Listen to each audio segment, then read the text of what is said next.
Senhor Jesus, louvado seja Deus. Quero deixar aqui uma palavra de Deus para o seu coração, no Evangelho segundo Mateus, no capítulo 7, versículo 13 e o 14, que diz assim: Entrai pela porta estreita, porque larga é a porta e espaçoso o caminho que conduz à perdição, e muitos são os que entram por ela. E porque estreita é a porta e apertado o caminho que leva à vida, e poucos há que encontrem. Louvado seja o nome do Senhor Jesus. Utilizando de uma série de dicotomias, duas escolhas opostas, Jesus explica que o ser humano, posto por Deus ao mundo, tem que escolher que tipo de vida ele pretende ou prefere.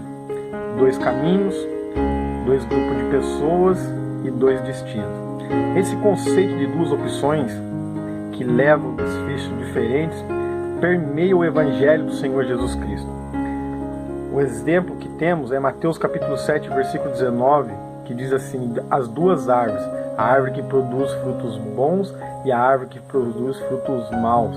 O desfecho do final da árvore que produz frutos maus é ser cortada e lançada ao fogo. Outro exemplo que temos é Mateus capítulo 7, versículo 24 ao 27, que diz as duas casas, uma que é edificada sobre a rocha e a outra que é edificada sobre a areia. O que é edificada sobre a rocha, ela permanece, mesmo com a tempestade, mesmo com o vento, ela permanece. Mas a que é edificada na areia, ela cai porque ela não está edificada em uma base sólida. Temos outro exemplo, Mateus capítulo 13, versículo 24 e 25, fala sobre o joio e sobre o trigo. O trigo cresce junto com o joio e não pode ser tirado o joio no processo de crescimento, porque não tem como identificar qual que é o joio e qual que é o trigo. Mas quando vem o período de fruto, o trigo ele dá o fruto, o joio já não dá o fruto, o joio é cortado e lançado ao fogo. O convite para entrar pela porta, ou a porta estreita, Jesus inicia esse segmento do Sermão da Montanha com um mandamento em forma de convite: entrai pela porta estreita. Está se aproximando o final do Sermão da Montanha e Jesus tem por objetivo, por bem claro, que no fundo aquilo que foi dito não terá nenhum valor prático, a menos que decidem tomar uma decisão radical a partir daquele momento. Então, a partir do momento que Jesus apresenta os dois caminhos, o caminho da porta estreita e o caminho da porta larga, por qual entraremos? Louvado seja o nome do Senhor.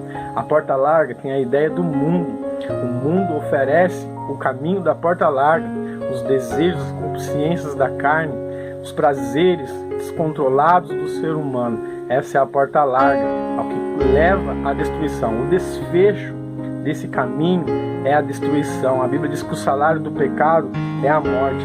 Lucas, no capítulo 12, versículo 20, diz: louco, esta noite pedirei a tua alma e o que você tem para oferecer ao Senhor.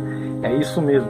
Quando nós estamos no caminho largo, muitas das vezes nós não conseguimos ver o desfecho desse caminho, que será a destruição. Nós estamos tão envolvidos com os prazeres, tão envolvidos com as consciências, tão envolvidos com as coisas que não são de Deus, que nós esquecemos que o desfecho do caminho da porta larga é a destruição.